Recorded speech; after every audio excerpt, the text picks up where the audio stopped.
The following is a presentation of the Belly Up Sports Media Network.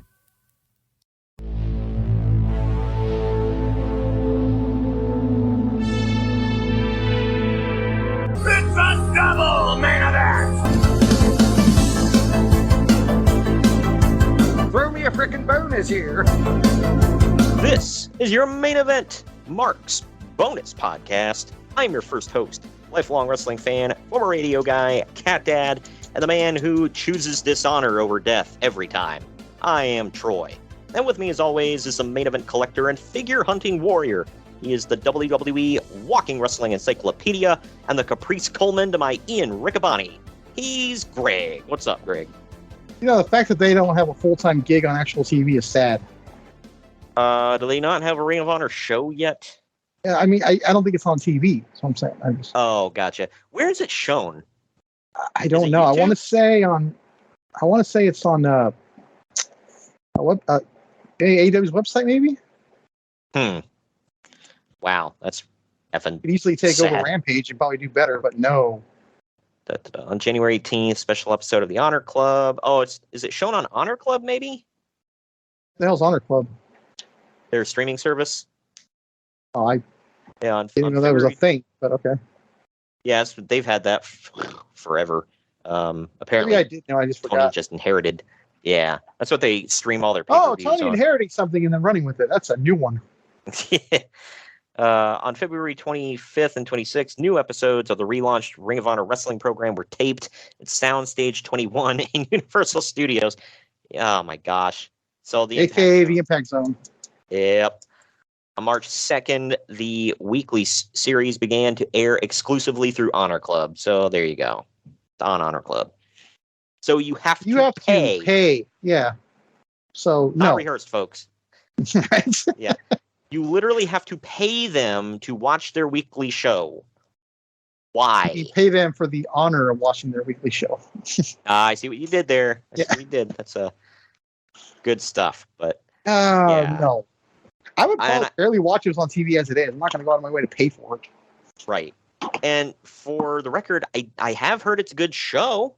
People like it, but no, I'm not. Well, whenever no. I see an advertisement for it, I know it's an hour show and they got 40 matches on there. Yeah, no thanks. Oh, you mean like Dark? It's exactly like Dark. Yeah, that's the thing that blew me away when they had Dark and Dark Elevation was they're like, oh, we got 1 full hour on YouTube, so in 60 minutes we're gonna book 20 Everybody. matches. Yeah, 20 effing matches. Like I'm not exaggerating. All right, the people that think we are. I back think and look about at some of Dark, these dude. They're cards. all like 2 minutes. I never watched a single episode, but I've been to one. Yeah, every match is like 2 minutes or so. So the one AEW show I went to, or taping, I should say, I walked in like halfway through Dark. So it was people that I didn't know or care about. You're or halfway whatever. through Dark. You already missed 20 matches, dude. I know, right?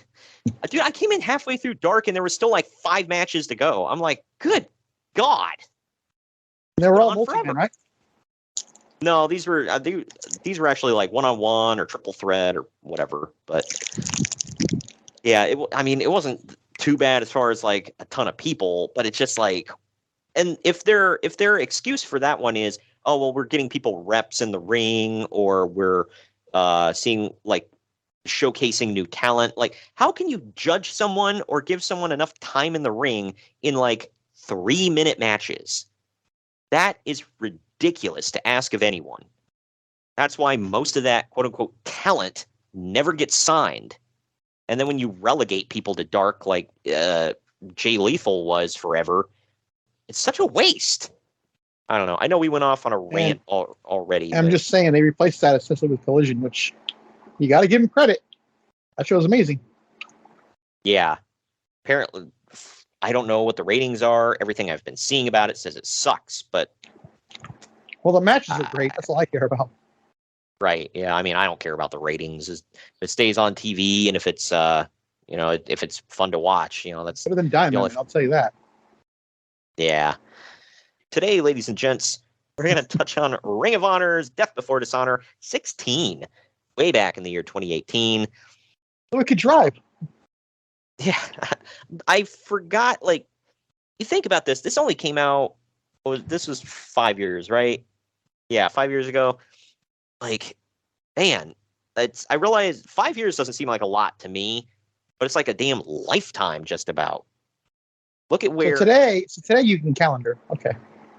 Yeah, right. Think about all the stuff, like we're going to get into the news, obviously, and talk about where some things are in the wrestling business. But it's nuts. And like you said, evidenced by who the hell's on this show. It's crazy to look at that and then look at 2023, 5 years later, and be like, whew, like major changes, man. And like I said, AEW wasn't even a thing. And they're coming up on 3 years of Dynamite, right? I think it's 4 in October. Okay. I know 2019 they had their very first, that's right, because 2019, their very first show as AEW, I believe, was Double or Nothing, if I remember correctly. Yeah. And then they had some other shows after. All Out, right? And then Dynamite started, right?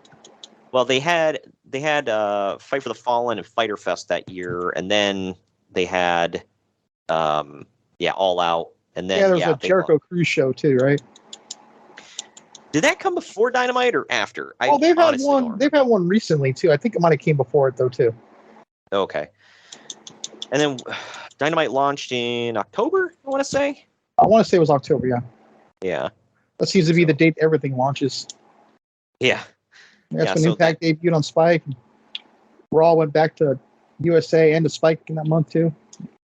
Nitro actually launched in, was it September, I want to say? Yeah. They were the weird ones. Right.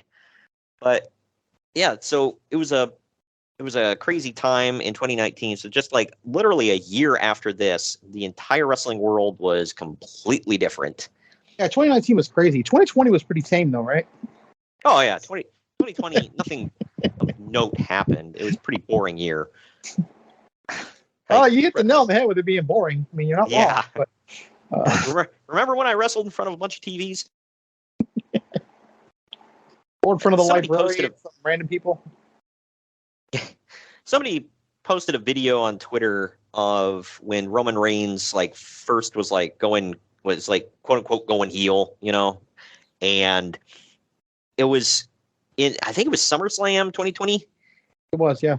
Yeah, and I was like, this video is awesome until you realize he's doing this in front of a wall of TVs, and they're playing fake crowd noise over the speakers. Because I was into it, and then I look behind his shoulder, and I'm like, oh god. It was funny. A couple of weeks back on Raw, they were showing some old Edge stuff, and they decided to show some stuff from the Thunderdome. Like, I thought we were going to forget about this and never show it again, no matter what happened. But yeah, today we're talking about Ring of Honor in 2018, the good old days, and well, I guess good old days. I don't know. Ring of Honor had a lot of ups and downs. This was an interesting time. We'll kind of talk about, dude, that last thing that happened on this show. I'm going to set that up as a teaser. Yeah. For anybody. Yeah. That's the main event program, man. Think about it.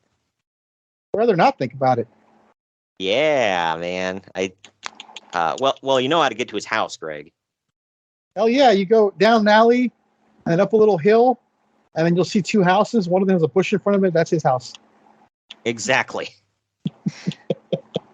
Oh my gosh. But either way, we're going to be talking about all of that here today. And first, we'd like to thank the sponsors of the podcast for sticking with us. Today's episode is sponsored by Mahler Bros Golf. We all want to look good on the golf course, but it often comes at the expense of feeling good. Mahler Bros Golf has polos that look good and feel good. With their lightweight and stretchy material that hugs your body, you will feel cool while looking just as cool. Their polos are guaranteed to make you look better, but it's up to you to golf better. On a hot summer day at the golf course, there's no polo that you would rather wear than Mahler Bros Golf signature polos. Mahler Bros Golf has a large catalog of polos with designs for those who want a loud design and others for those who want a subtle and sleek-looking design. They also have fun t-shirts, hats, tumblers, and so much more to make your golfing experience better. Use code BELLYUP at MahlerBros.com for 15% off. Spring and summer are just around the corner, so you know when you're out golfing and the sun's beating down and you just want to take your shirt off because of the heat? Well, these polos almost feel like you aren't wearing one at all. That's great for beating the heat, because I don't know about you, but even here in the Midwest, our summers get blazing hot. So you don't want to give up your golfing time because it's just a little too warm outside. Don't wait to try out your new favorite golf apparel. Upgrade your golf attire with Mahler Bros. Get 15% off at MahlerBros.com with code BELLYUP. That's 15% off at MAHLER Bros.com with code BELLYUP. Turn heads on the golf course or wherever you wear Mahler Bros polos. Mahler Bros Golf. Look good, feel good, play good. And now we're going to get into our first break. On the other end of this, we do actually have a decent amount of news and notes. The top story, I'm not going to lie, I was shocked about how much this was talked about in the news. But whatever, we'll get into it right after this. Follow the Main Event Marks at Facebook.com/Main Event Marks Pod, on Twitter at Main Event _Marks, and on Instagram at Main Event _Marks and at Main Event Collector. Get ready to rumble in your new Main Event Marks merchandise. We've got t-shirts, hoodies, masks, hats, stickers, pins, and much more on our Redbubble store. That's maineventmarks.redbubble.com. You can also pick up some awesome clothing items with the latest updated show graphics on our Bonfire store. That's bonfire.com/store/main event marks. Support your favorite retro wrestling podcast and pick up some cool swag on our Bonfire and Redbubble stores. That's maineventmarks.redbubble.com and bonfire.com/store/main event marks. By God! Somebody's interrupting the Main Event Marks! Sit down, JR. It's just me, Kyle Sullivan, aka Shaggy Von Doom, your host of Here in Puckburg on the Hockey Podcast Network. I know, a hockey show on Main Event Marks. Who would have thought? This is an invasion angle. Somewhere between the Nexus and when WCW tried to invade WWE, somewhere in there.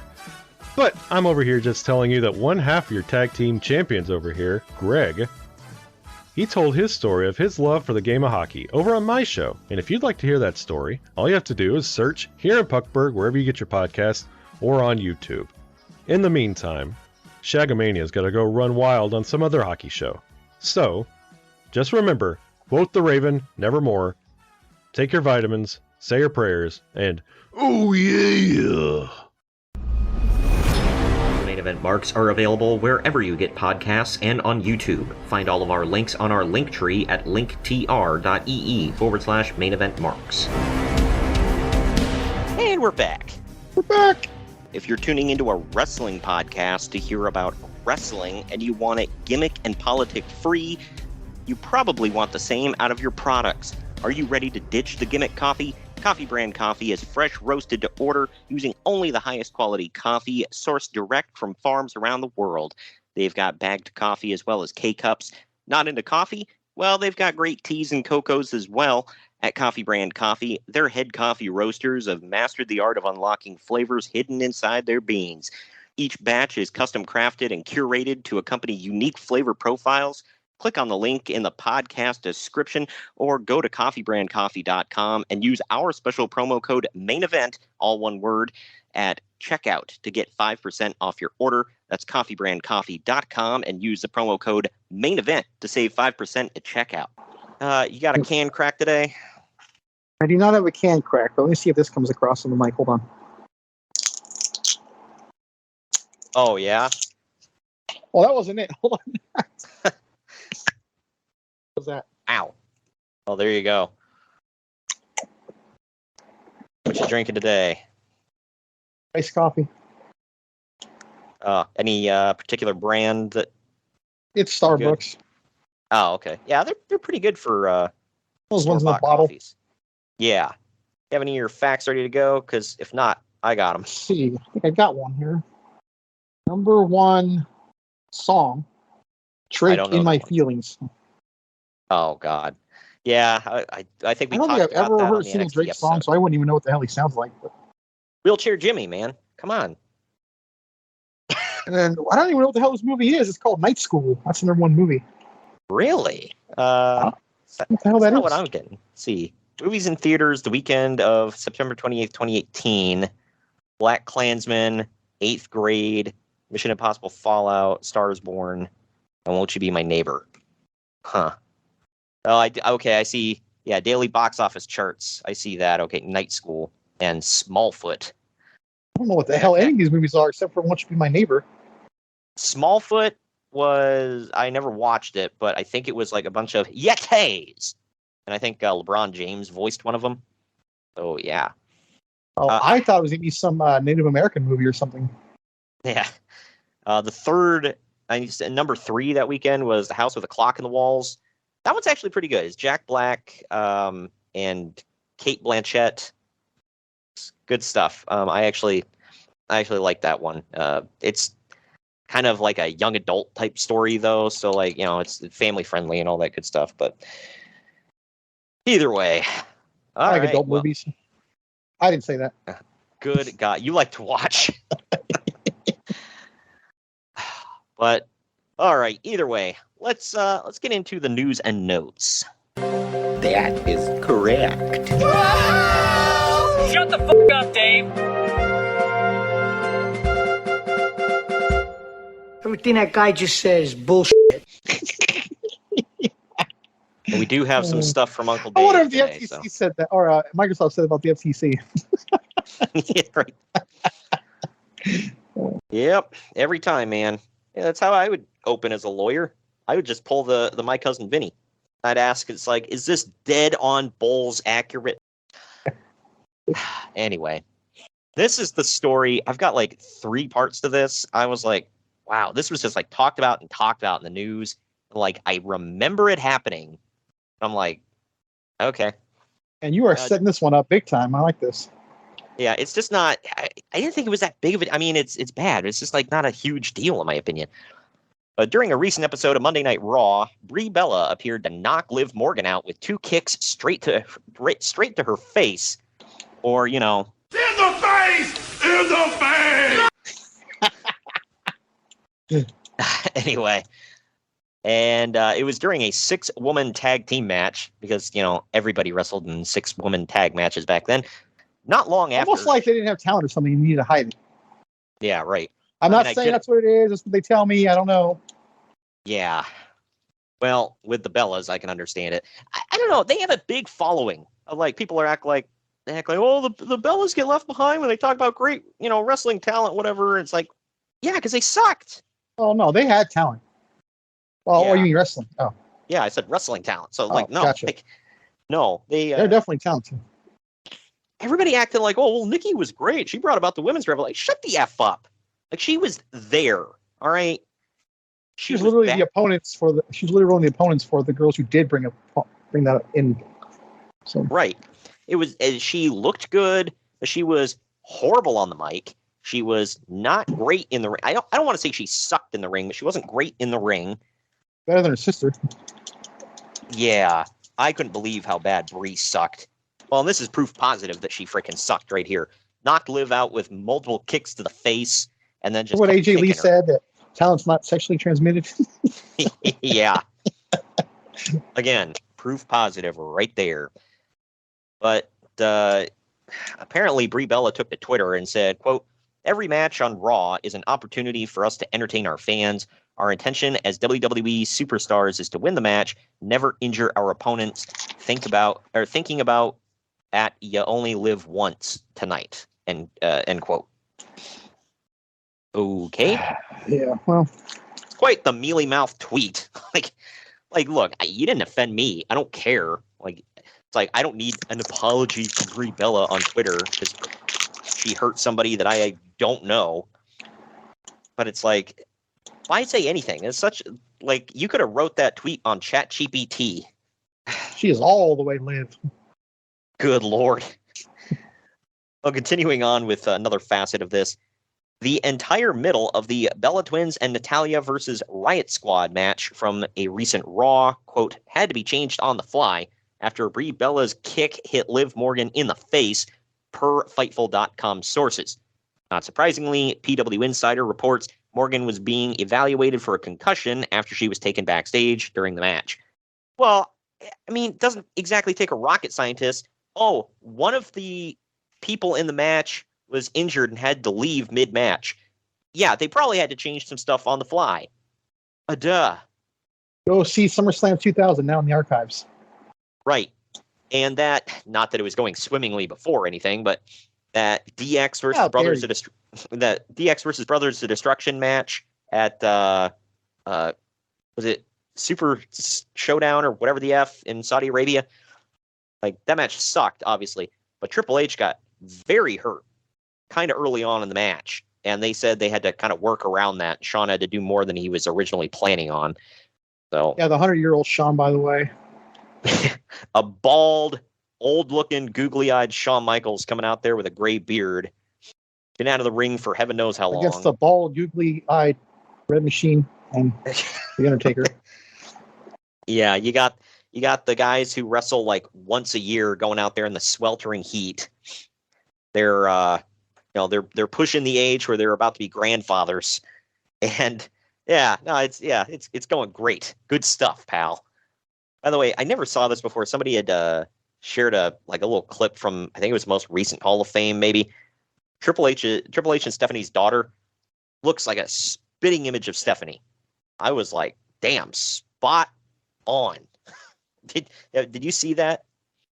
I didn't. Yeah, I was like, she's got the eyes, the hair, the facial structure, like everything looks just like a young Stephanie. I'm like, wow.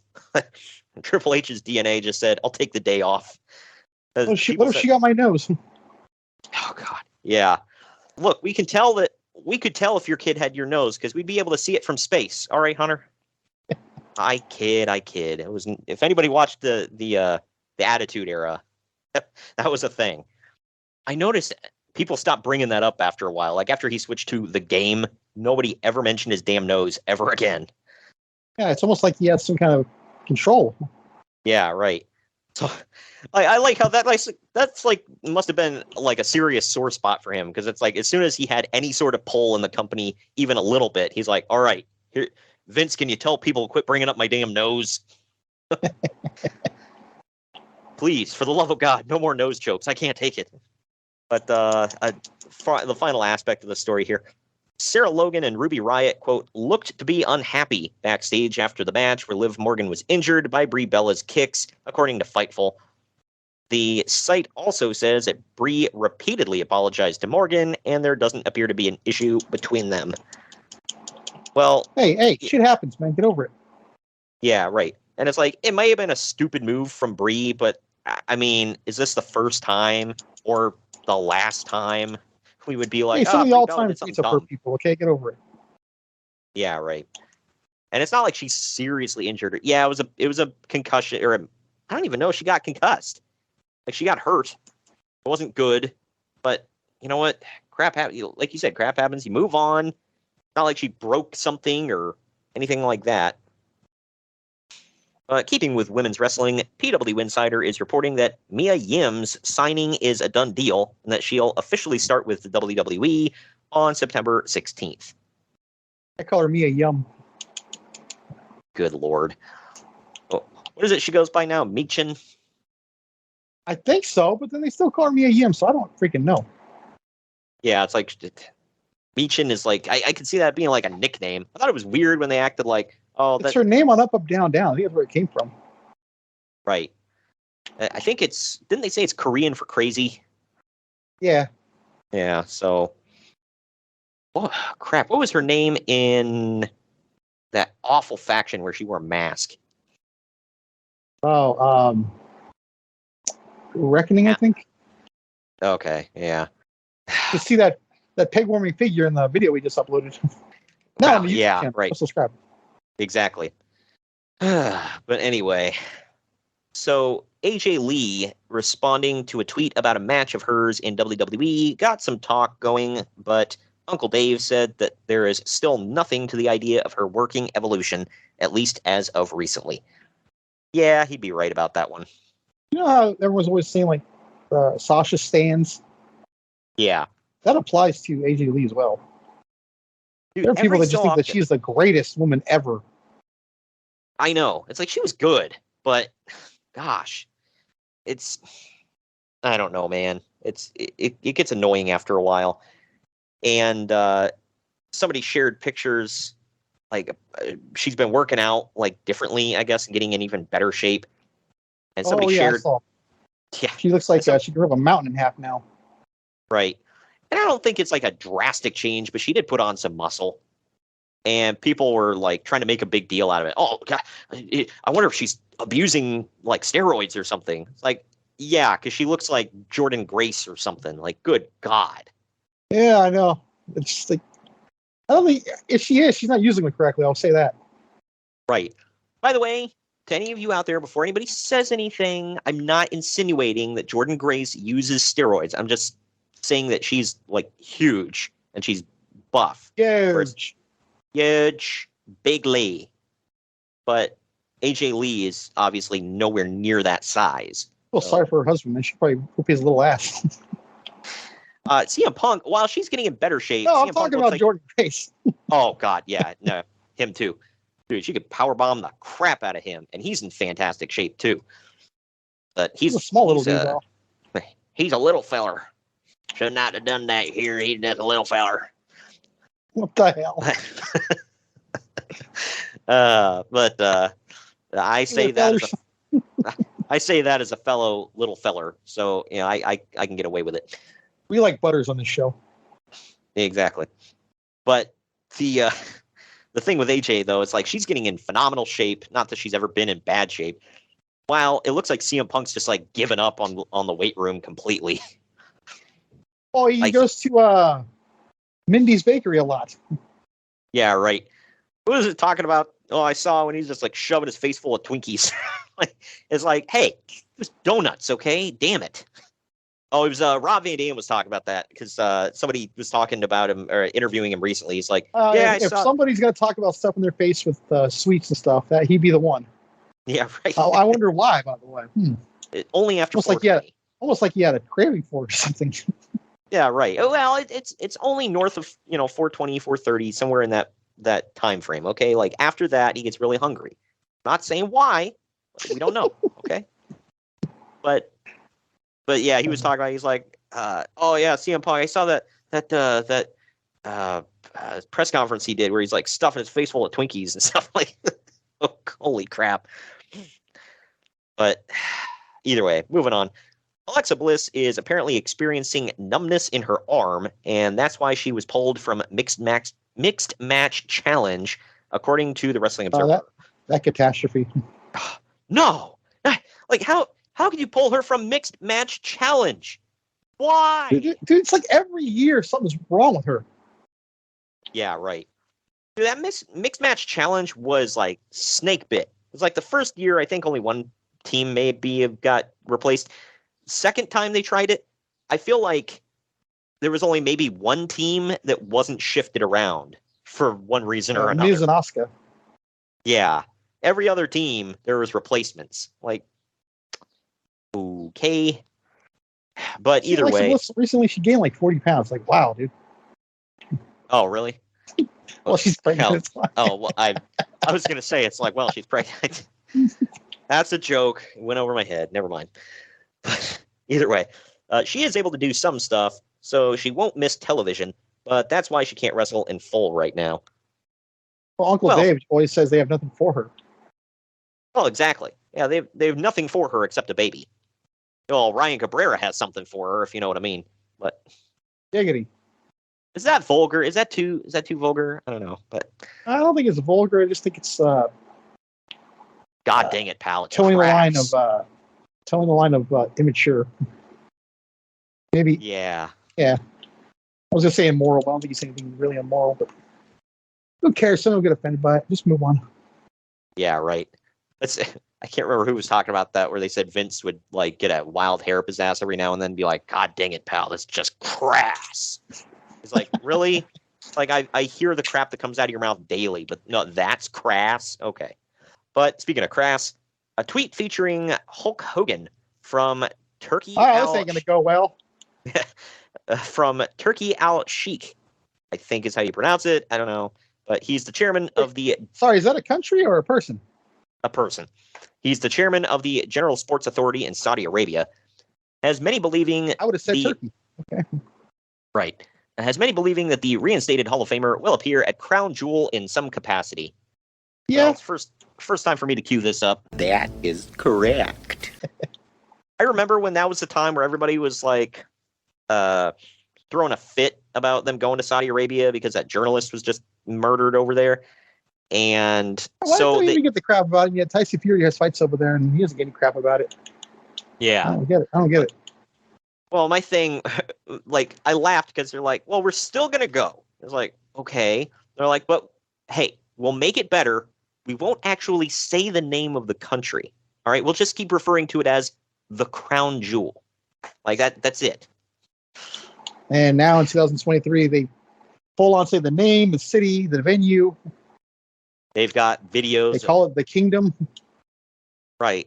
Not They- to be confused with what we're about to review here. Yeah, right. Well, they've got videos of Sami Zayn going over there to special like Muslim temple and whatever. So yeah, they do it big now, and it's like, whatever, it all blew over. So look, I'm just gonna say, like, I don't want to get into the weeds on this or whatever because everybody's gonna be gonna have an opinion on it. But it's like, out of all the countries in that region that you could do a big show at, Right? Saudi Arabia might be the lesser of the evils. It's all not right? North Korea. It's not Russia or China. Well, China. I'm even talking about just in that area alone. Yeah, it's no, like right. it's Just not saying like there are far worse countries, to be fair, though. right. Like we've done shows in Iran, or excuse me, in Iraq. It's That's not a like we're different thing, though. right. That was for the troops. I get that. That was like a USO type thing, but it's not I'm like pretty we sure everyone was safe there. right. It's not like we're having the Sheikh whatever the hell over in Iran. Sheikh Abdul Bashir. Yeah, that's it. No, wrong show. Good Lord. But it's not like we're having, whoever the people are, the sheiks that run Iran. It's not like we're having it, or the Ayatollah, whatever. It's not like it's not like he's setting a ring up in the middle of the desert over there and, like, I don't know. My Like point that is, scene in Creed 2. yeah. It's like, my point is, it could be worse. All right. Out of all the countries over there, is probably one of the lesser of the evils. All right. So women can drive. that's They just That can't doesn't- show any skin. And I don't mean that in a perv way. I mean, you literally can't see their arm or anything. But, yeah. that's- And look, I don't know all their laws, and I realize I'm setting a bar kind of low for certain things, but in that part of the world, they clear that bar pretty high. All right, just saying. And it sounds like I'm defending everything, but it's like I don't care. It doesn't bother me one way or another. Either way, attendance at this Tuesday's SmackDown wasn't great. There were said to Man, be that's going to change. there were said to be a lot of empty seats on the hard camera side of the Pepsi Center, but WWE officials are reportedly not concerned. Yeah, because they're going to sell to Fox, and all this is going to change. Or, well, not sell to Fox, but they're going to get the show to be on Fox. Very well. When does this air? End of September? Oh, We may have by the time this airs, we may have a new network for SmackDown. We don't know. Are they? When do they believe go this- on Fox? Are they I on think Fox now? they are on Fox now, but I think they're doing Okay. a broadcasting deal thing right now. Okay. So, I stand corrected. So they wouldn't go on Fox and it would change. But either way, I think they're doing well now. I don't know the damn attendance numbers. I don't follow that crap because I'm not that big of a damn nerd. Well, actually, I need to fill my newsletter with 10,000 plus words. But And the janitor Regardless. told me right. that's I my remember- favorite one. I remember when I went to SmackDown years ago. I kind of stopped going to SmackDown shows after a while, but when I went, like in Dayton, it was less than 50% full. Like soft camera side with where the camera is, all empty. It was bad, and I thought it was funny because obviously everybody faces the camera to cut their promos. So they had their back to the actual people and looking into the void of nothing. The old Hangman Page. Into the wrong one, huh? Yeah. The Undertaker is almost certainly working WWE Survivor Series. PW Insider points out that he's been announced for an autograph signing in the same city the night before. I don't think he was at Survivor Series. I was at this one, so I don't think he was there. Yeah. This is the one in LA, right? Or was this the one we went to in Chicago? I always get those confused. I want to say this is Chicago, but I could be wrong. He wasn't there No, either, so- Staples Center. It was in LA. Okay.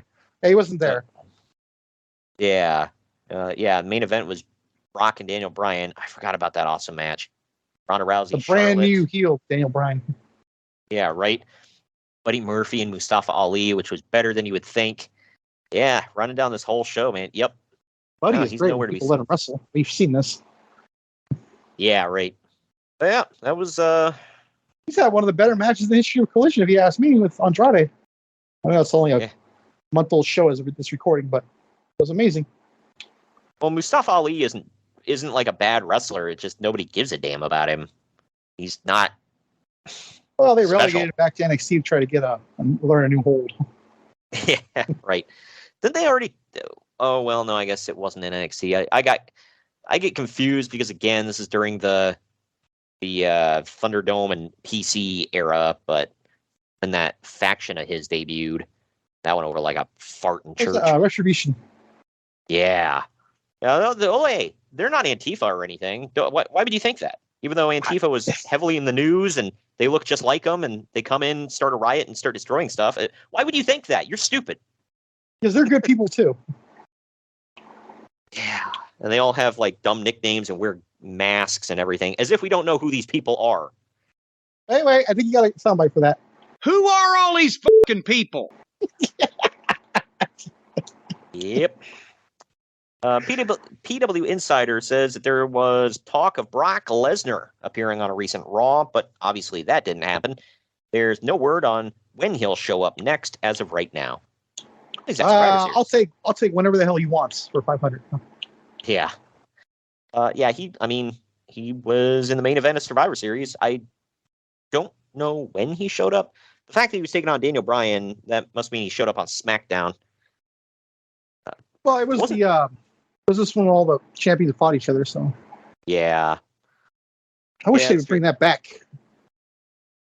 I mean, it was okay, but after a while, I was like, I don't know. I liked it, but at the same time, I was like, well, there's not really any stakes. Like, I guess it kind of gives you a month off where you don't have to have somebody win a title or retain a title. I don't Now know. that they brought back War Games, that would be significant. Bull games. What Yeah, else? did they do that? They did that last year, right? And then, or 2 years What? ago. What, War Games? Yeah. That was last. Yeah. Okay. Yeah, I don't know.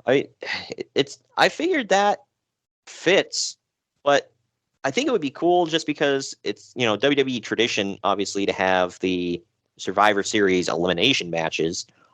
I feel like War Games could fit on the same show with have 1 or 2 Survivor Series matches and then have a War Games match to end it. Or you can give War Games back to NXT. That too. The Wrestling Observer newsletter notes that Big Show is now an ambassador role for Oh, it's or the in Big ambassador Slow. role for the WWE. There doesn't appear to be any plans to use him on television anytime soon. Oh, Yeah, that would track. yeah. I don't know if and when. I know he makes sporadic appearances here and there on WWE TV, but I don't know when. It's still more appearances he made on AEW TV. I'll tell you that. I haven't wanna seen talk- him in like forever. I want to talk about a guy who's robbing Tony Khan every time he cashes a check, man. Same thing with Mark Henry. Oh, good lord. Well, Mark at least has his one line per Friday. Yeah, right. Because, that's worth it. That's worth the paycheck. Also, because Mark Henry's always been like the known hype man for anything. Yeah. Like, I think he would be a decent sports analyst, maybe. I mean, I don't know. Like, get him the hell out of there. Like, Yeah, what? for the Olympics, maybe. It's like, what the hell is he adding to the show? Other than that one stupid line One, that, nothing, and two, show. He's on like the least watched show in all of wrestling. So That's my thing. Like he's on Rampage, which nobody gives a damn about.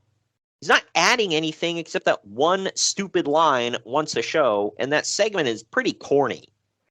Like he's not Mean Gene Okerlund by any means, so nobody would give a damn if he's not there. And to your point, nobody's watching anyway, so who the hell would know? I'm pretty sure he uses there's some like grammar issues in there. It looks like there's been enough talk. Yeah, right. Okay. Well, now get Mean Gene in there. It looks like there's been enough talk. Time for the main event. Now send it down to old Howard Finkel. Then he'd look over at a beautiful woman and say something pervy.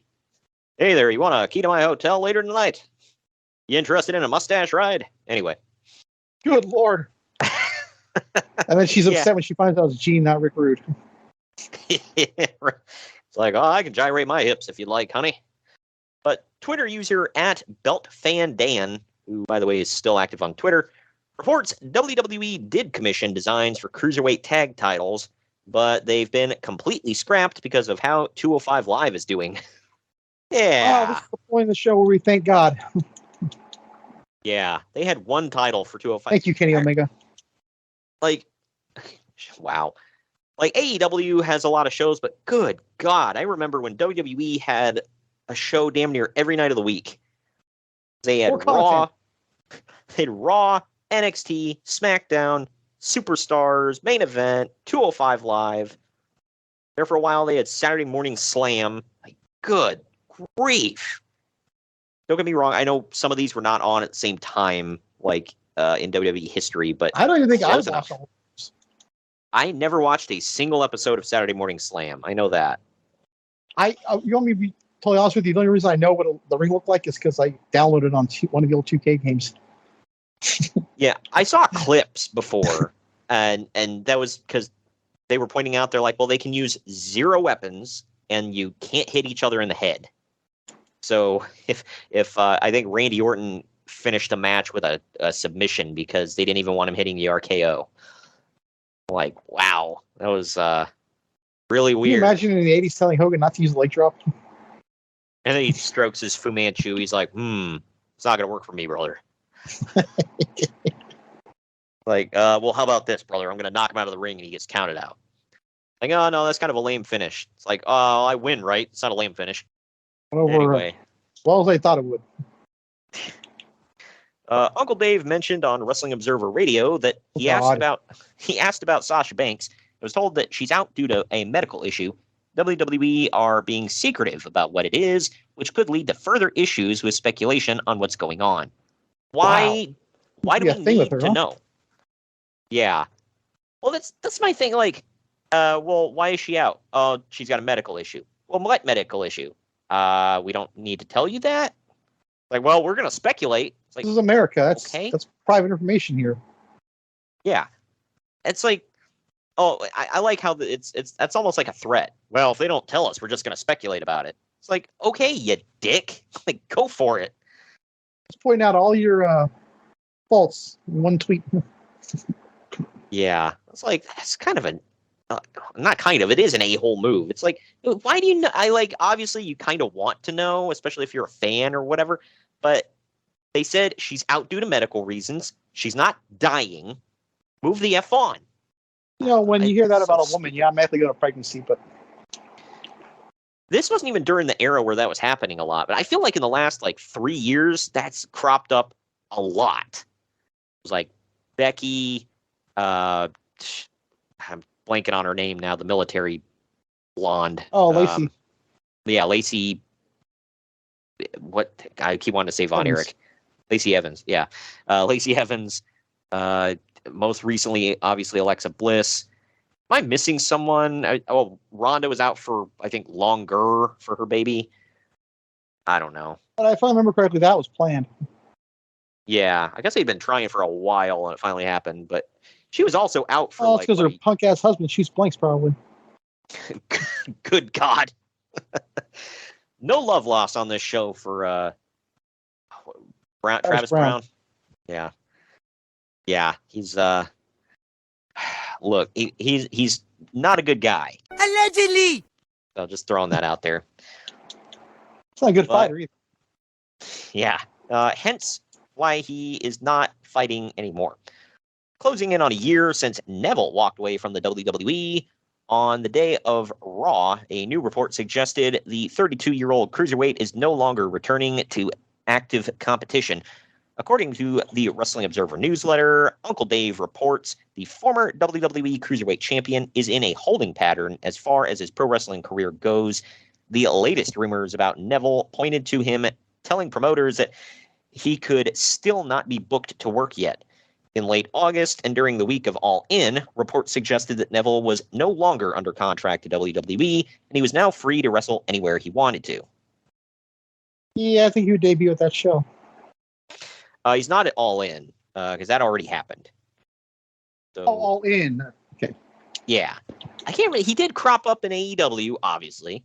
I As don't of this remember recording, he recently just came back, just last night. for what, the third or fourth time? Like, I don't know the number on it, but he takes hiatuses all the time for various, and I don't think it's all for injury. I think it's just, oh, we don't have anything for you. Go home. Like, in that case, that's appropriate. But either of course way, they brought him back now. Just dawned on me they're going to that Wembley show. yeah, right. It's like whenever June rolls around. Quick, who's on the roster that's part of the LGBTQ community? I will never forget that episode of NXT in mid-June when they just threw what's his name? The big Jake dude, Atlas yeah. and Oh yeah, Mercedes Martinez. He just threw them all on a team together all of a sudden. I forgot about Oh, that wow, one. that's coincidental. Wonder why. Yeah, right. Yeah, dusted them off. That's kind of like, they don't do this so much. I don't think, at least not that I've noticed. But in like February, it's like, look at all the black people we have. At least they're not that freaking shameless, but yeah. But yeah, I'm sure Tony Khan was sitting there like going through his Rolodex, like, crap, who do we have signed to the roster that's actually British? Let's see. Everybody in the Blackpool Combat Club, none of them are British, so Yeah, right. I like how that name still survives. Meanwhile, William Regal is Gonzo. Well, I mean, it looks like Pop is with them. I don't know if he's with them. He's definitely with them in the Blood and Guts match. So I guess that's yeah. the closest thing now. Hey, we got a Brit. And he was born, within the, it's within the same country as Blackpool. So yeah, it Right. works. Yeah, England is about the size of like Ohio, so yeah, it's close enough. But this is kind of funny. Former WCW champion David Arquette, who is currently reinventing himself on the independent scene while working on a documentary, will be wrestling on it. Reinventing himself. That means he was something before, huh? Yeah. Well, you got to get back to your glory days when you were in C-Spot Run and Eight-Legged Freaks. Come on, man. But he will be wrestling in an upcoming Border City wrestling show that Impact is taping for a one-night-only pay-per-view. Oh, well, That thank was God. where AMW turned heel and helped Jarrett win the title from Raven, right? Maybe? Jeez, how old is that place? I don't know.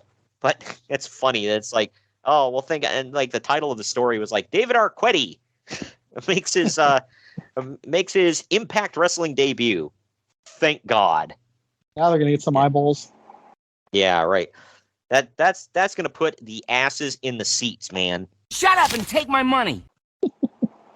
Last story I have. Ashes from in the seats in arenas and theaters. Exactly. Last story I have from the States before we go international.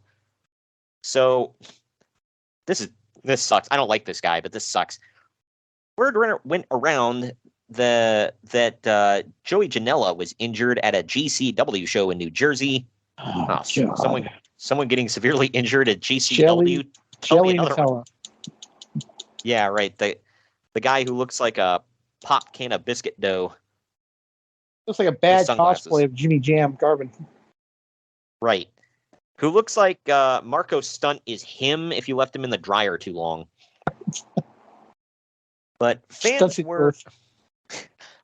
hoping for the best for him, but Joey Janela took to Twitter to share his test results, and he apparently messed up his knee real bad. I don't think Later- I ever want to see any test results from Joey Janela ever. Wow. But he later stated, quote, I just came down wrong, bad on my left leg. Badly contorted at my left knee. It bent into a position that a human's leg should never be bent in. But I got the MRI results back today, and it's something. It's a long list of things. I completely tore and destroyed my PCL. I completely tore and destroyed my MCL. There's an impaction fracture. Impaction? I didn't know that was a word, but fracture in one of the bones in my knee, and I don't know how to pronounce, end quote. He also said, quote, I have a mild bone contusion in my the other bone in my knee, a sprain of the fibular collateral ligament. I think I got that right. A partial tear of another ligament, patellar whatever ligament. I have an ACL sprain, a small knee infusion. It's about 8 things. I'm going to need surgery, it seems like, end quote. Oh, it Good seems. God. Yeah. Look, I came down wrong on my knee, which sounds like, geez, all this happened because you came down wrong on it. And you effing just, everything he named just sounds like, dude, throw it out and get a new one, man. Like, could you just cut it off. Just cut it off at this point. It's done. But Like that scene in Ghostbusters when they get Ecto 1. What's wrong with it? Oh, it just needs a new engine, new battery, new transmission, new brakes, all this stuff. It's still good, though. yeah. You fit so many dead bodies in this thing. And you smash the back of it. But man, he just literally described a destroyed leg. And he's like, looks like I'm going to need surgery. You If think? if you give that list to somebody, they're going to think you just named off like 10 different wrestlers' injuries. Yeah, right. Well, if there's one thing I can say about Joey Janela, man, Never drew a dime. so It's that a I'm joke confident because we in. know he got better because he was in AEW for a while after this. So Yeah. Well, when I say better, I mean health wise. yeah, right. We're not talking about in the ring. I need to clarify that. Well, good thing is his girlfriend there chewed her foot out of that bear trap and got free. Look, man. She ain't got a proper British man. Yeah, right. Who actually, I could see that one. I get that one. They don't look like a completely lopsided couple. With Joey Janela, I'm like, man, is he packing in his sock, man? Jim Cornette said she was mercy. Good Lord. Was it a Make-A-Wish? Good Lord. I hate to sit here and drag on the guy, but seriously, it's I joke that, well, it's not really a joke, but I always say it's I outkick my coverage. But it's dude, this guy, who's your former kicker there? Janikowski? Yeah. Freaking Janikowski would have been impressed with this guy, man. That's a hell of outkicking your coverage. But anyway, getting to this now. Let's go to Japan. All this Say was all this before or after he lit his foot on fire and super kicked the guy and couldn't put it out. Oh, for God's sake. I forgot about that. I think it was before. So that happened after, he still did stupid stuff with his legs. Yeah. You think he'd be a little more cautious. Nope. Well, he also had that social distancing match in 2020. That was yeah. brilliant. I think That made Kenny Omega and the Sex Doll look like a classic. Dude, Jim Cornette can sit there and talk about, well, he wrestled a blow-up doll, whatever. It's you know what? It was stupid, obviously, but it was in a company that nobody freaking watches except for weirdos in Japan. And I'm not talking about Japanese people being weirdo. I'm saying weirdos who happen to live in Japan watch DDT. But it was there. Nobody freaking watches that crap. And I will say he was an originator, man, because since then I've seen a ton of people wrestling blow-up dolls. Did you see the viral video of that guy wrestling the tent? Yes. Yeah, he's the man scout. Not the Boy Scout, the man scout. Yes, I know who he is. Very creepy. Yeah, right. It's stay away from my kid. Stay away from me. That too. What men are you scouting? That's what I want to know. And for what purpose? Yeah, right. There might not be anything wrong with that, but I don't know. I'm just saying. Look, I'm just saying, okay? The great Eric Bischoff says, context is king. Exactly. But anyway, moving on here. Let's go to Japan.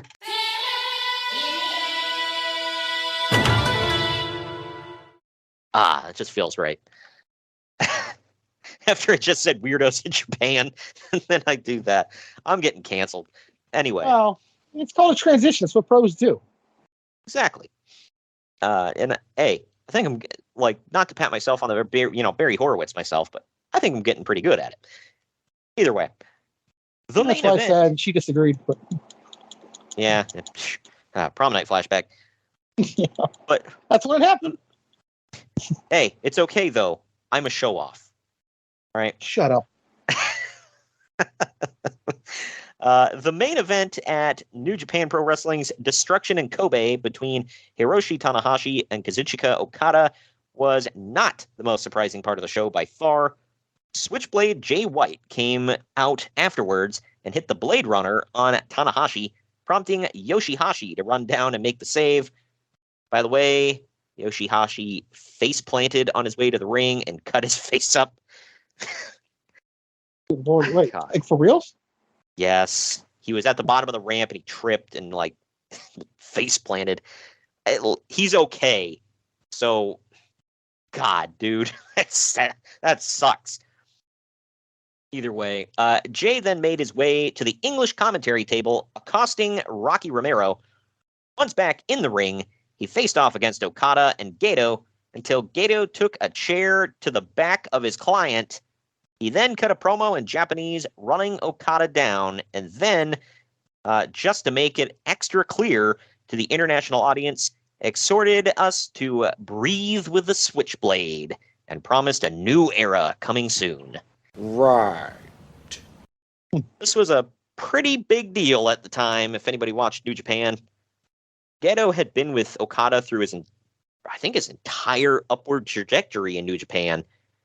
And he always cut the promos for him after the matches. And he would sit there in his like gravelly voice. And the only thing I could understand would be when he would go, Rainmaker!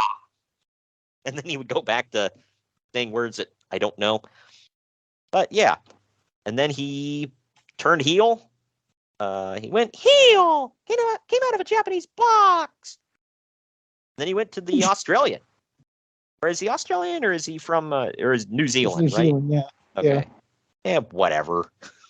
They're gonna get mad at me. I'm gonna get canceled by everybody today. But I didn't say it. yeah. But he went from the Japanese moneymaker to the New Zealander. And I think he officially joined Bullet Club after a while. And I don't know who he's with anymore. Either way, like I You said, mean like right now? Yeah. Oh, I don't know. I never heard of him, but You don't know who Ghetto is? He was No. he was always Okada's manager, like I said, and then he was with Switchblade forever. He's a short Japanese dude with a beard, usually bald, usually wore a bandana. But either way, Chris Jericho's return to New Japan is expected to come at November's Power Struggle show, where Evil will get an Intercontinental title shot. opportunity. Yeah. God dang it, pal. Yeah. This was obviously, like I said, before AEW, where Jericho was just shoving himself into every New Japan show whenever he could. Like, oh, I get a big payday. Like, at first I was like, oh, cool. Jericho's going back to New Japan. After a while, it became very obvious that he realized he's not very good anymore. So every one of his matches had to have a stupid stipulation so they could use weapons and crap. And it just got... He's changed that up nowadays. He just whips out the Painmaker whenever he wants to. Yeah. Oh, yay, the Painmaker. That's what we all When you want to put see. some makeup on your face, you get better, right? Oh, yeah. He looks like he's an angsty teenager having a fit. And he's like, oh, I'm going to put on my face paint before I go to Hot Topic. Apparently, according to Jim Cornette, he looks like when Dusty Rhodes used to paint himself up with the Road Warriors. Yeah, it just looks unnatural. And yeah, it just looks like he's gonna walk up to his teenage kids and be like, "How do you do, fellow kids? Let's you don't mind if Dad tags along when we go to the mall, right? We'll hit Holy up your crap. favorite store. We'll hit up your favorite stores like Hot Topic and Spencer's." Is he carrying a skateboard when he says this? Well, he's carrying his baseball bat, because you got to be cool and carry a baseball bat, just like Vince Russo, man. Bro. Doesn't he call his bat Floyd or some crap? Yep. What is with him and naming crap? Like, I don't get it. Like, why Floyd? He's a wizard. Oh, yeah. And he'll magically make me change the channel. Anyway. Now on to your favorite team. Per the Wrestling Observer, the Young Bucks, the current IWGP Tag Team Champions, are not scheduled to appear at the upcoming New Japan Tag Team Tournament. Although it is noted that they may appear on the final show. Yeah, they came and went a lot during this era. This was another thing during their transition. They said, because they were like million-time junior tag team champions, and then they finally said, well, we're done with that. We want to be in the heavyweight division. And they actually won the titles. So Now I want to own our own company and tell a millionaire what to do. exactly. While they look like, if Jericho's the weirdo going, like the dad trying to hang out with his Hot Topic kids, I don't know, what could you describe the Bucks as? The entitled cousins. I think, well, with the way they dress, it's like they were trying, like, they're straight, completely straight, but they're trying to fit in with all their gay friends. And they just go way overboard. Like, they're like, hey, You mean everybody. like when the white guy on the basketball court tries that hood? Yeah, right. Like, they look like the guys that show up and they're like, hey, and they show up at the bar and they're like, hey, everybody, happy Pride. And they're like, what the hell are you wearing? Says the heterosexuals. Man. Speaking of the Young Bucks, along with Cody, they're apparently working on an All In DVD.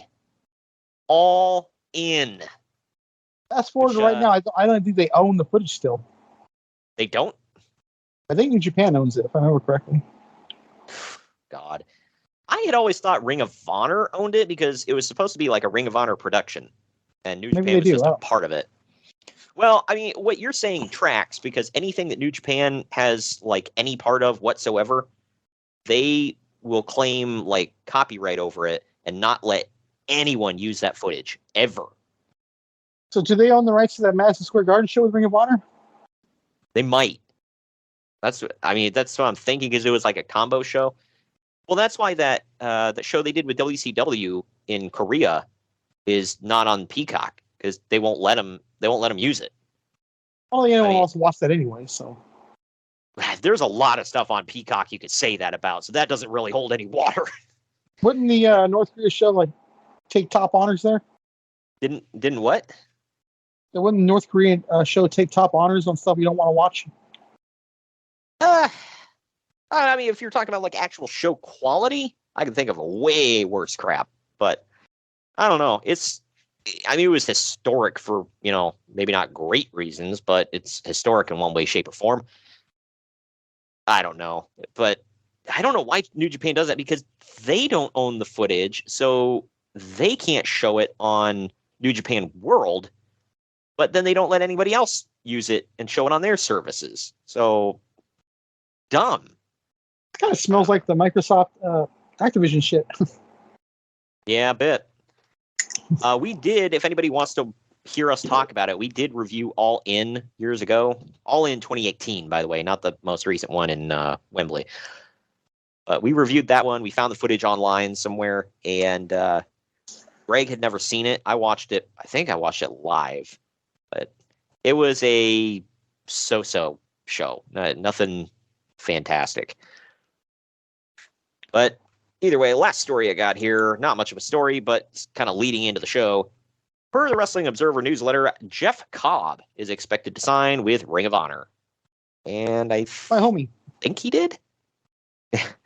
He's another one. How is he not in WWE or AEW right now? He gets brought in AEW every 6 months to Who's the someone? Yeah, I only saw him that one time in AEW. Has he popped up multiple times?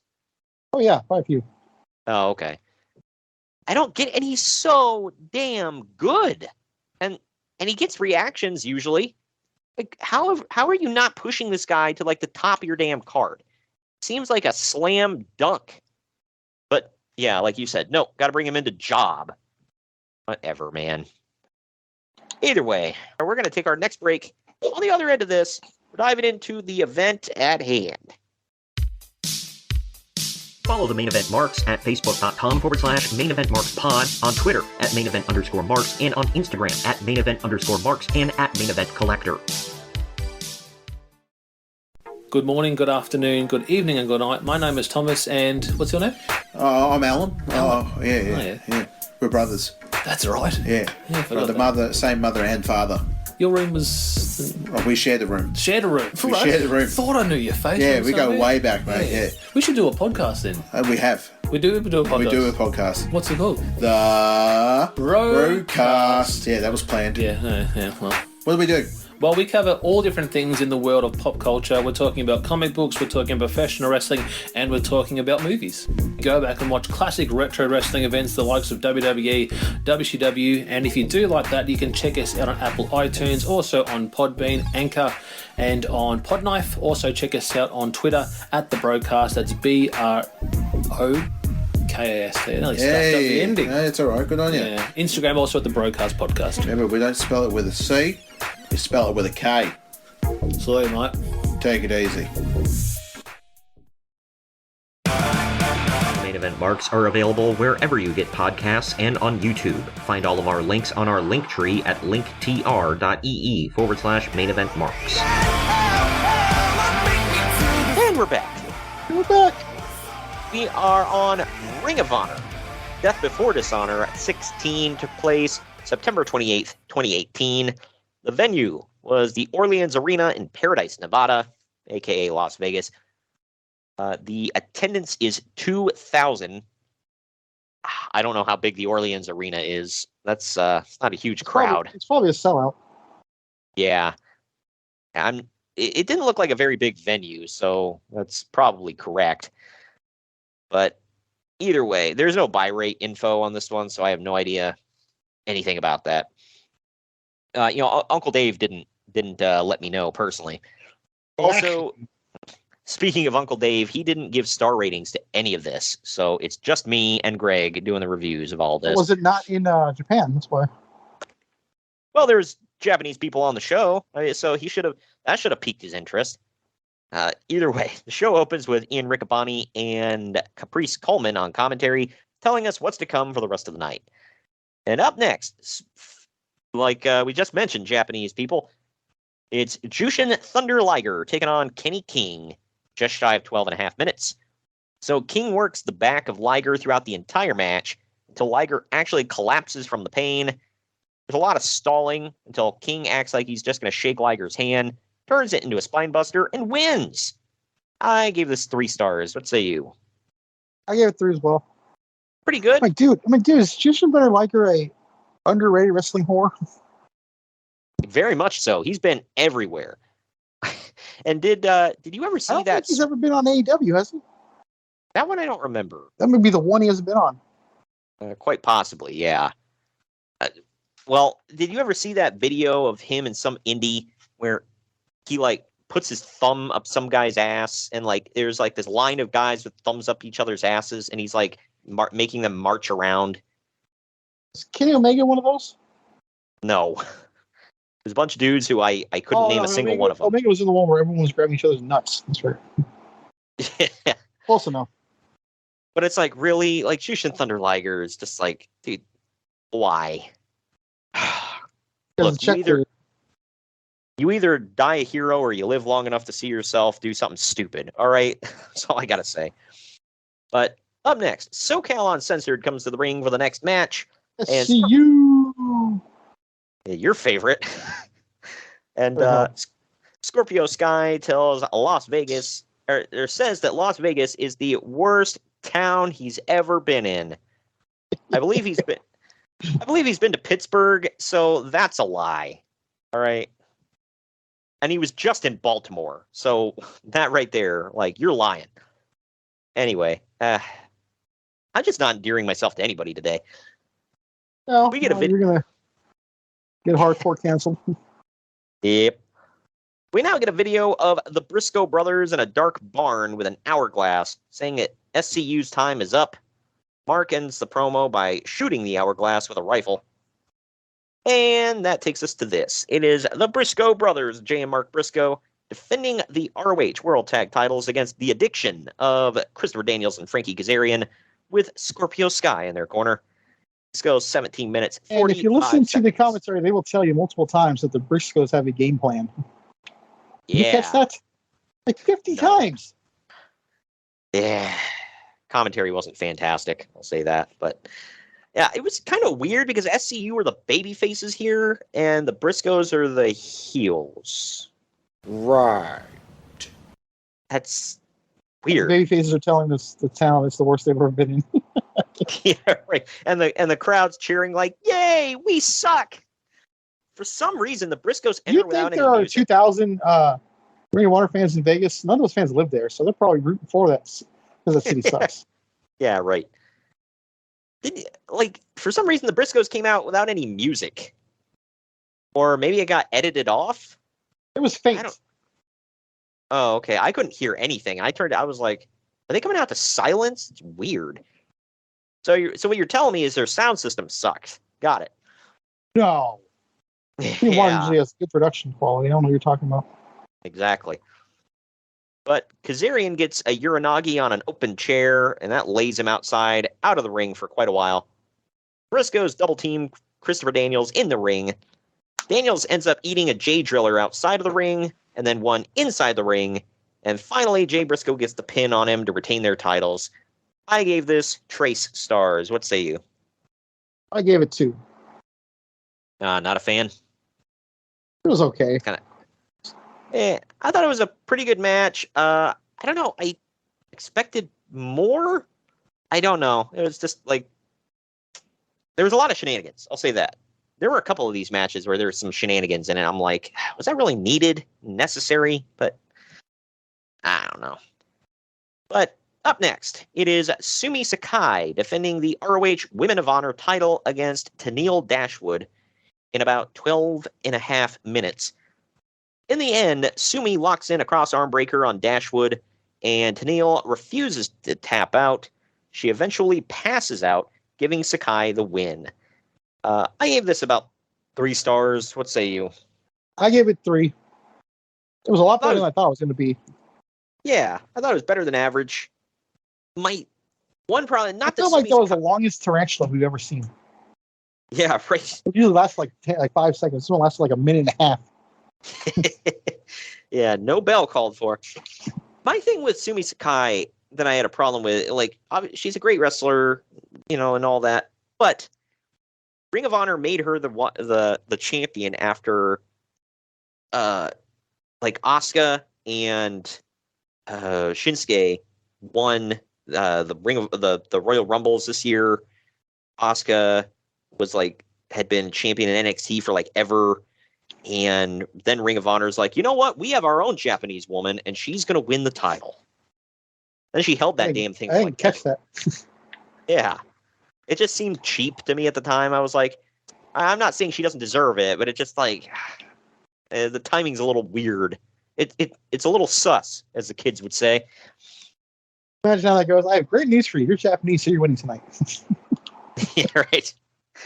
That's like you see the memes where it's like, I want Asuka, and your mom's like, we have Asuka at home, and then Asuka at home is Sumi Sakai. Man, gonna get canceled for that now. People take it the wrong way.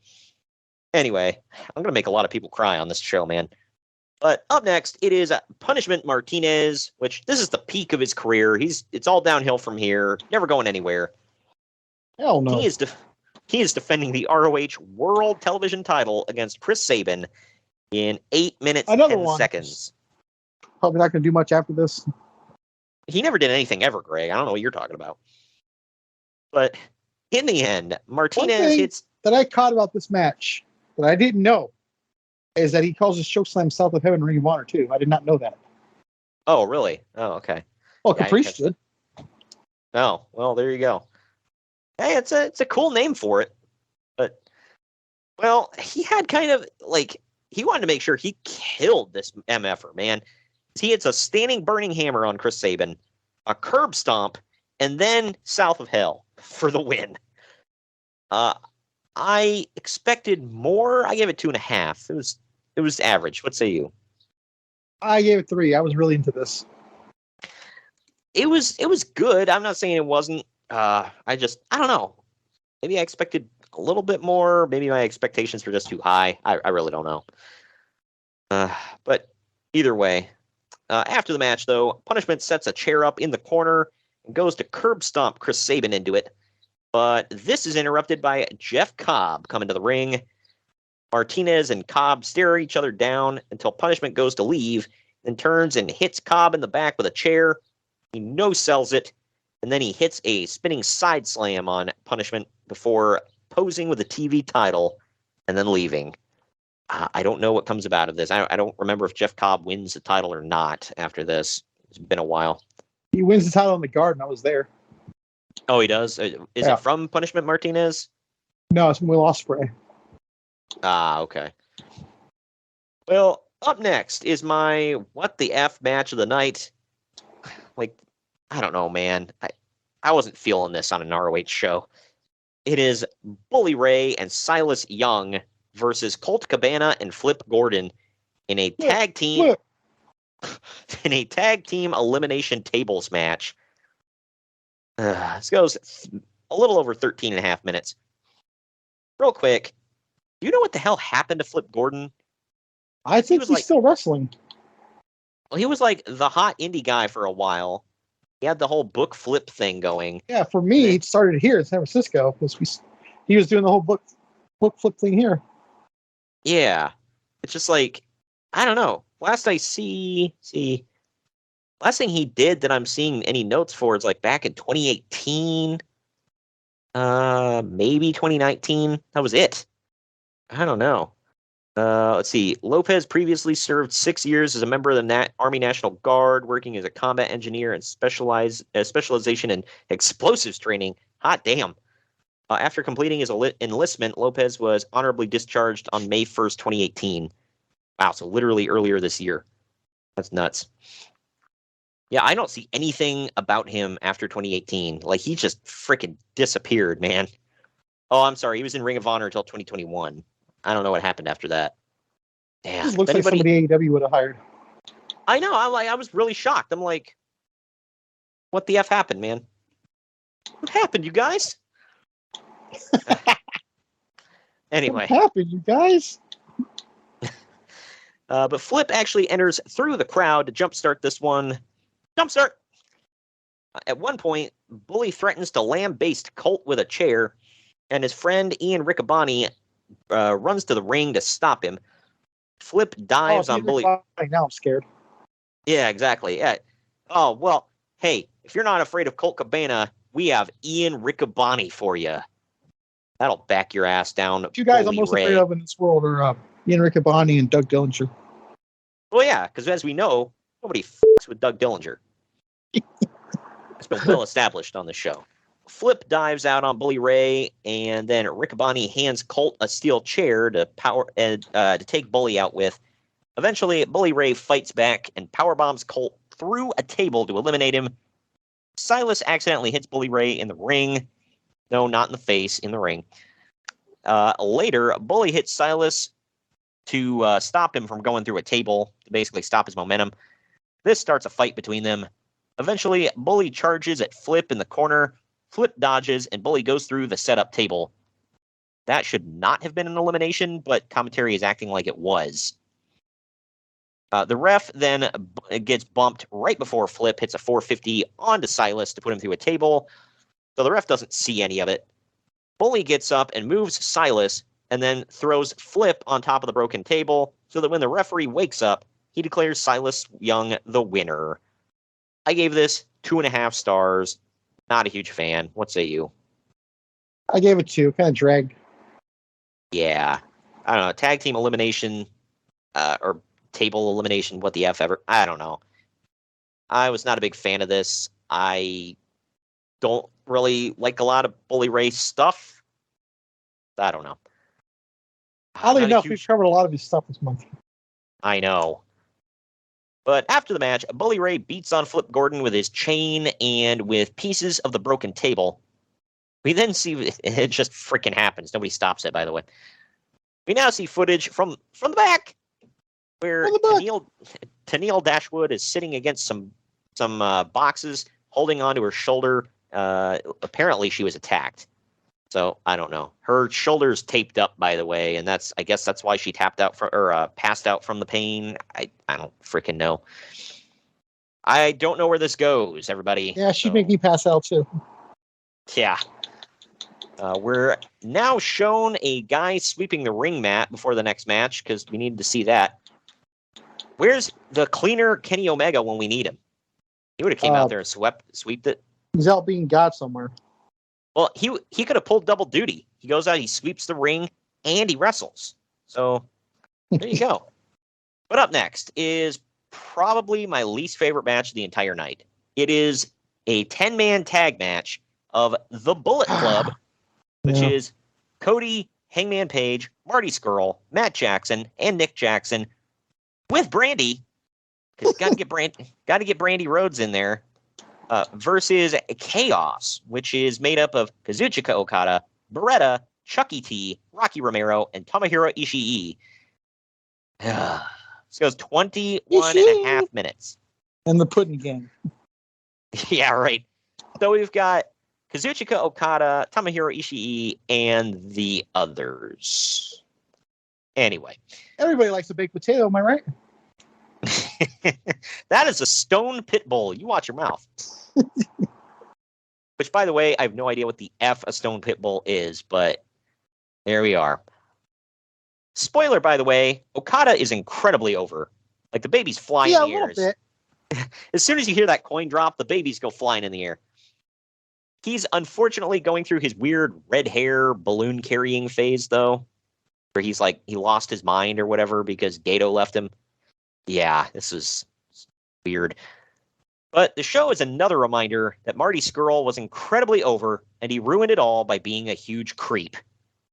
Or, well, I guess little creep, because you know what? I'm a creep. I don't do that stuff, but I'm the good kind of creep. I keep it legal. You're not one of them justifying. Well, look, I'm in my 30s, but sure, I was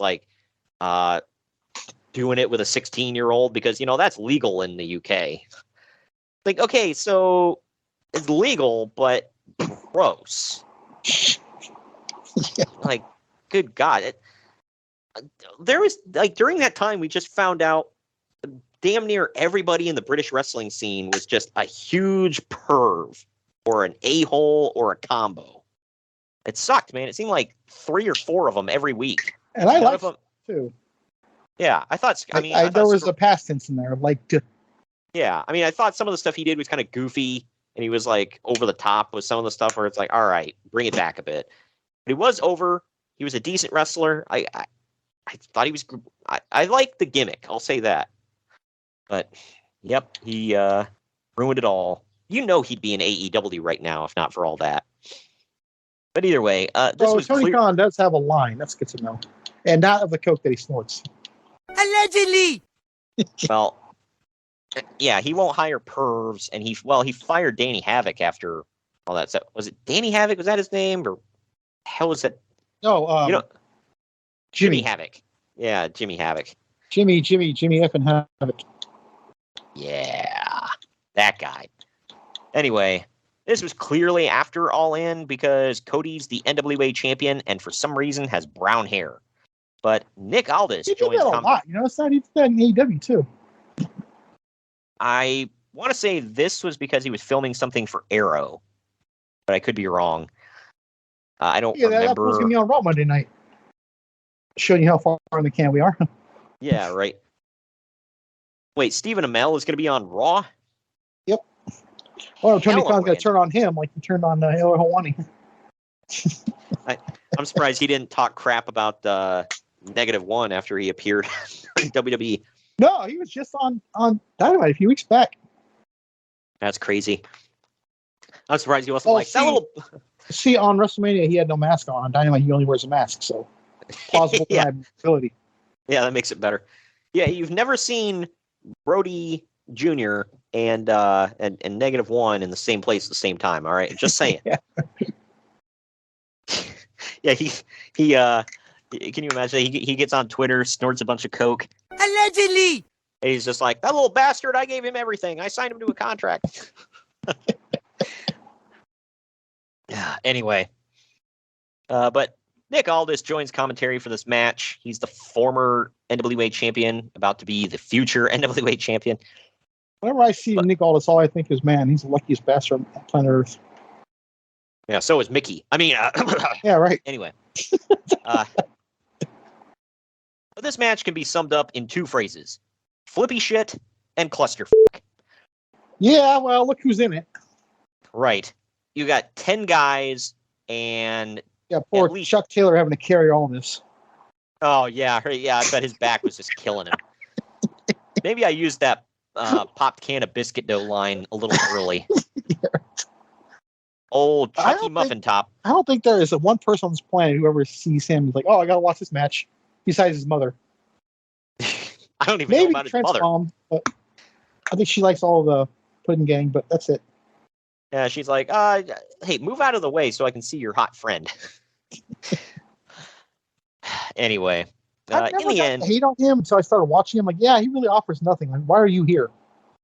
I think, like, not to be like, well, I did it before it was cool, but dude, I swear to God, the first time I saw this fool, like back in the mid 2000s, like on YouTube and stuff, I was like, he's a dork. He looked like, at the time, he looked like, was it John Heater, the guy who plays Napoleon Dynamite? Oh God, yeah. He looked like John Heater. He's got that stupid dead face just like him too. You're right. Yeah. Well, and at the time they had the same haircut. So like they both had like the kind of Justin Bieber style like haircut, and I want a face haircut. Yeah, so he looked like John Heater. He had about the same body as John Heater too. He called himself Chuck Taylor, which when I hear that I just think of like Converse shoes, and I'm like, I think he actually used that logo on his stuff too, and I'm like, Muffin Top. Yeah, I'm like, who is this fool? And I saw him doing like stupid comedy spots at every damn show, and I'm like, why do people like him? He's lame. And here we go. He's still, doing his thing. He finally made it on the main stage, man. You hold out hope. But anyway, in the end, Party Skrull turns a vertical suplex into a sit-out, grapevine, cross-face chicken wing. And yeah, that's a move. Right. Bob Backlund would be proud, man. And he makes a Rocky Romero tap out. Now, I never saw Romero tap out. Did he pass out? Maybe he did, but I didn't see him tap. But maybe he verbally submitted. I don't know. But either way. I kind of mentally submitted after this match. Yeah. Well, I gave this dose stars below average. What say you? I gave it 1, but maybe 2. Maybe I'll bump it up to 2. Yeah, it was below average, but it wasn't happening for me though. I'll say this. I don't think it completely sucked, but it wasn't good. Like there is a difference. It's basically why I was kind of like on the fence with my rating. Right. Oh man. Well, that does it. Either way, we got one more match to go. Yeah, we're throwing in the towel. F it. Fuck it. We're going home. Either way, well, actually, I got a sound clip for that last match. Not good. Believe me, not good. But we got one more match to go. We're about ready to throw our hands up. I'm pissed now. And on the other end of this, I'm getting them all in. We got our main event right after this. Follow the Main Event Marks at facebook.com/Main Event Marks Pod, on Twitter at Main Event _Marks, and on Instagram at Main Event _Marks and at Main Event Collector. What's up, everybody? I am the hardest part of the ring, the host of the Apron Bump podcast. Ugh.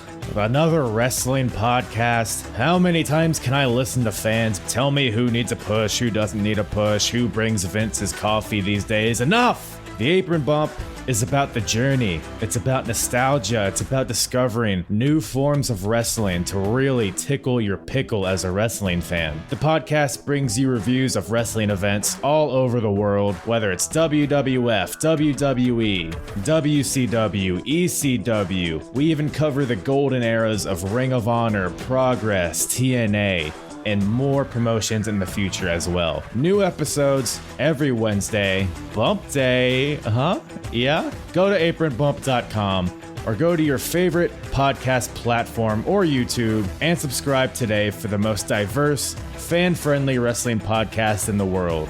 I'm Hard. Main Event Marks are available wherever you get podcasts and on YouTube. Find all of our links on our link tree at linktr.ee/Main Event Marks. And we're back. We're back. It's the main event. Jay Lethal defends the ROH World Heavyweight title against Will Ospreay. This goes 22 minutes, 45 seconds. So the mid-match, you chop me, I chop you spot was effing stupid, but luckily it didn't last very long. What are you talking about? Still happens to this day. Yeah, I freaking hate that crap. That and what's even dumber than that is I will sit on the mat and let you kick me as hard as you can, and then we'll switch spots. Like, what? Yep.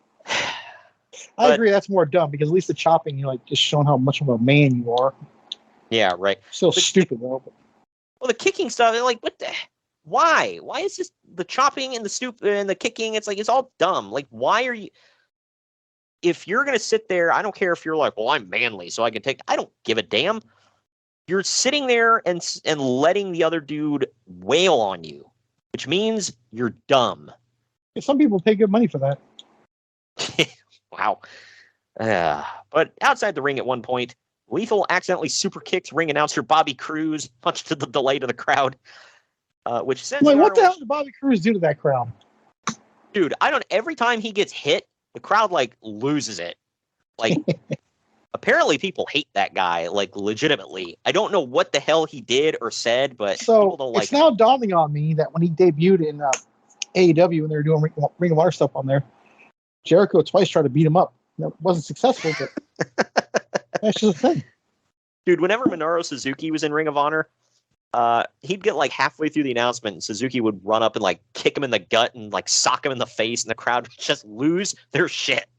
There are some weird things in Ring of Honor that I don't get, like that. And do you remember there for like, I don't know, this went on for a few years. That referee Todd Sinclair, every time anything would happen to him, the crowd would be like, "Yeah, Todd got hit." We have a mutual friend who hates his guts, so I don't get it either. But does he like? I'm not legit saying I hate like him. him. I'm just saying, like, what did he do? What?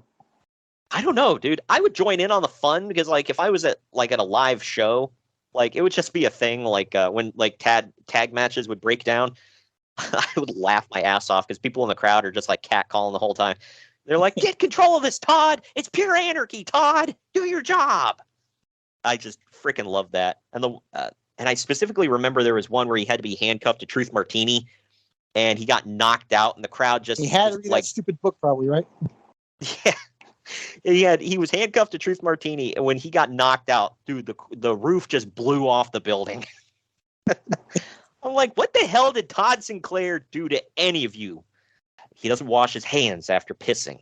Anyway, he sweats too much. Well, look at him. Of course he does.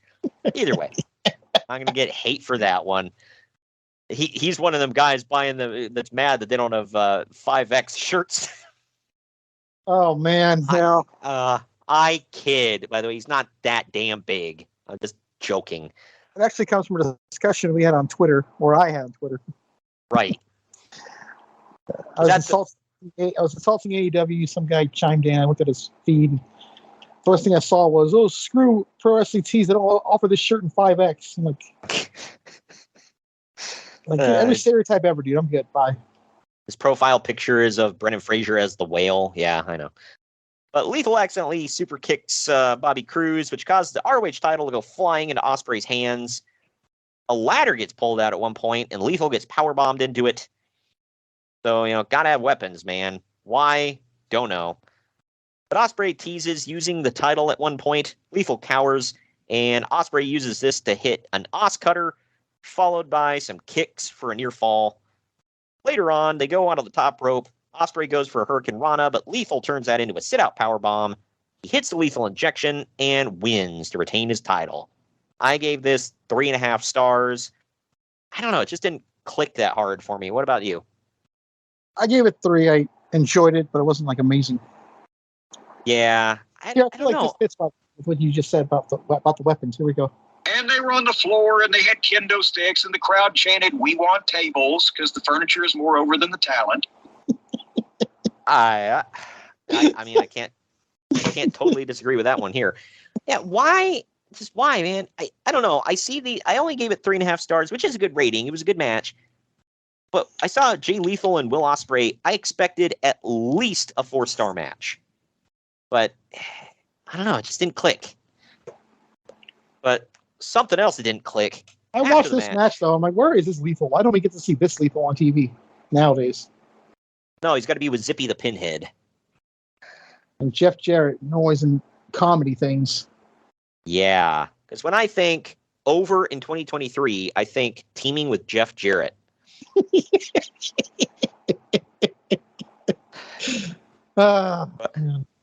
Or, well, I guess I set it up. Never drew a dime. That was that's one of the most famous ones. He broke 1,000 guitars, never drew a dime. Yep.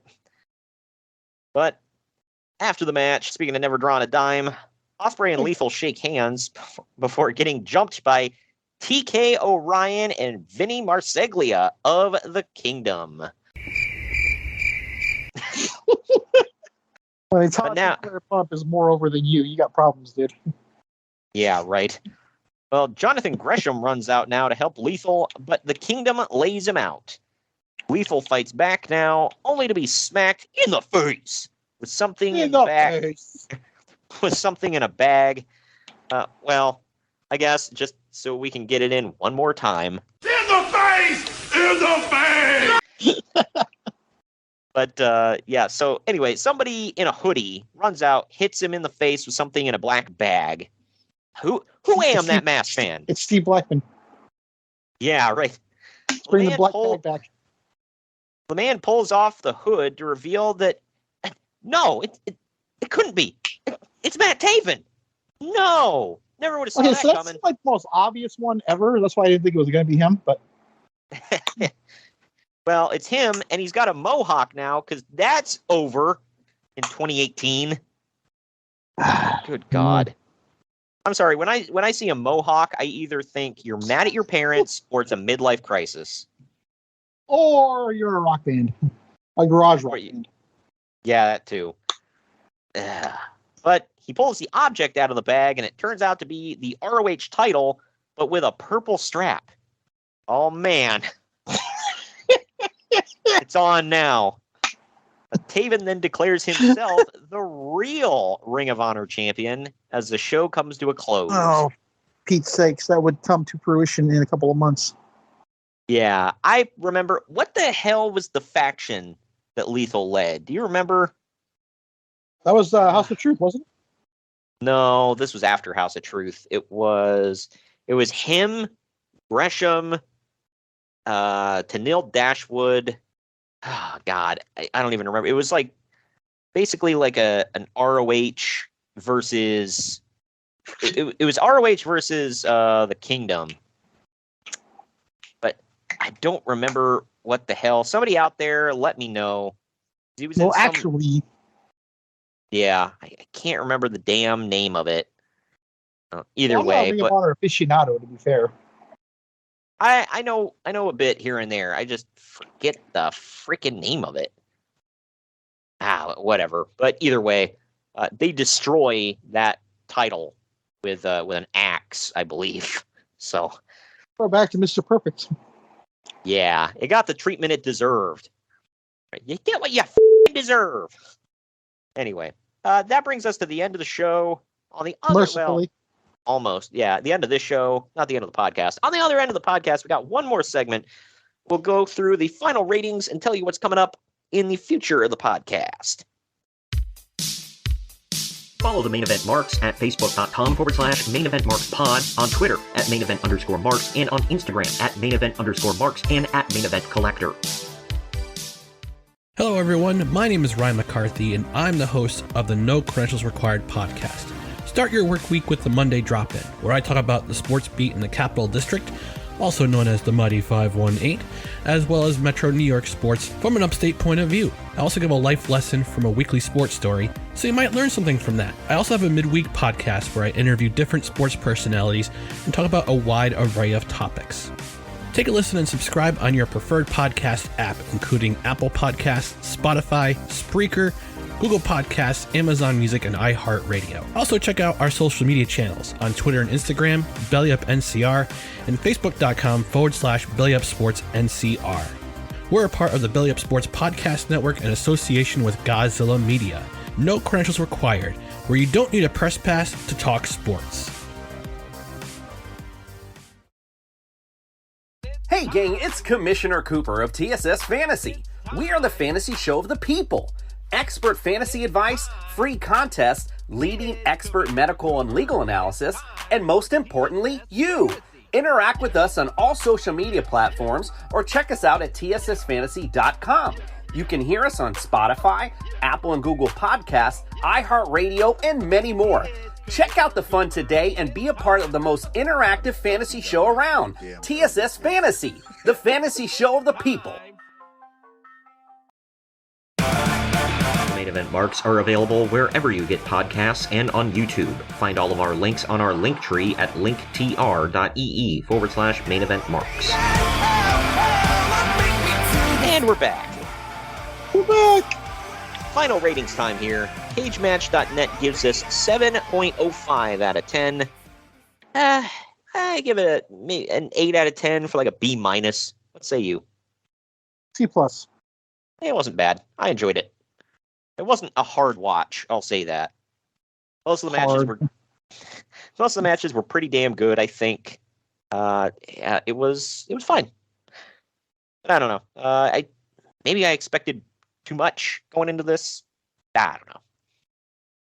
But I'm not expecting too much out of, so I'll probably like it because you said it's actually better than I'd expect. Our next show, September 27th, we're bringing you to wrap up the month of September. It's WCW Fall Brawl 2000. With no wall games. Yes. No, we're wrapping up the show. But there is a cage match on there. Right. It's Kevin Nash and is it Booker T? And Cage T? No, okay. G.I. Bro and Diesel. Yeah. Wow. Yeah, it's Cole, or maybe he was Kane. I don't freaking know. One of them. But versus Oz. And you made it worse. Okay. Exactly. But that's on September 27th, wrapping up the month. Give you a little teaser, just a little teaser, a little taste of what's coming up for you next month, though, in October. It's Halloween Havoc and Bound for Glory month. Yeah, Rocktober. We're trying to spread the love around.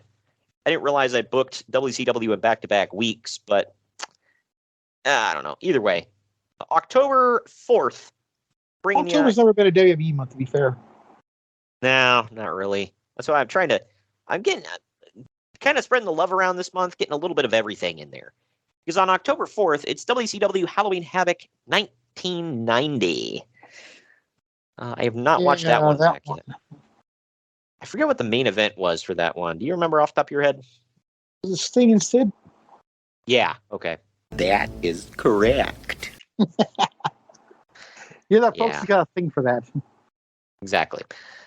But that is coming up first of the month with on October 4th. And then October 11th, we're bringing you WWF Bad Blood in your house.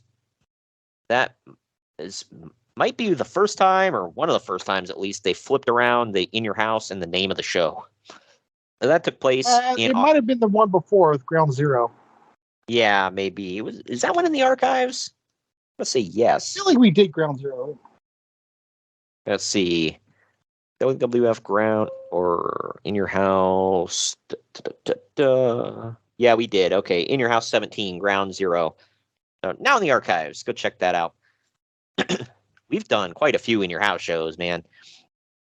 But yeah, it's Bad Blood in Your House. Obviously, this one is known for the very first Hell in a Cell, Shawn Michaels and Undertaker. Lots of blood. It's, not bad. It's not a bad show. And the debut of Kane, obviously. So, October 18th, bringing you Bound for Glory, TNA Bound for Glory 2013. This one was a show, man. Do you know who I am? God. Seeing you our tribute to Bully Ray in the show. Yeah. The main event is Bully Ray defending the TNA World title against AJ Styles. Magnus takes on Sting. Bobby Roode takes on Kurt Angle. We got Gail Kim, ODB, and Brooke, who is Brooke Tessmacher, whatever, Brooke Adams. It seems like a halfway decent card. I haven't watched it yet. Chris Sabin. I haven't either, but I feel like I remember it being okay. Yeah. Manic puts the X Division title on the line in Ultimate X against Chris Sabin, Austin Aries, Jeff Hardy, and Samoa Joe. Oh yeah, there's more on the card. It looks decent. Bound for TNA in 2013 was okay. So I don't know. But then there is Ring of Honor's Undeniable 2007. That is the bonus show for October. Going back kind of a long ways in Ring of Honor, but it's Takeshi Morishima and Nigel McGuinness going for the Ring of Honor World title against each other. And I believe this is the beginning of Nigel's big-ass reign as the champion. But it looked like a good card, so I'm looking forward to watching that. But we're wrapping up the month, October 25th, right before Halloween. We're bringing you our second and final Halloween Havoc of the year. And this is a scary one, And it's a great one. Oh, yeah, this one will scare the crap out of you. The main event itself is great. Nobody got to see it until the next night, but it was great. But it was DDP and Goldberg. And the match before that, though, goes down in history as just historically bad for many reasons. It was Hollywood Hogan versus The Warrior. Yeah. That was a thing. Yeah. But anyway, that does it for us today, Greg. Thank you for joining me. Yeah. We will see you all this next Wednesday on the 27th to wrap up September with WCW Fall Brawl 2000.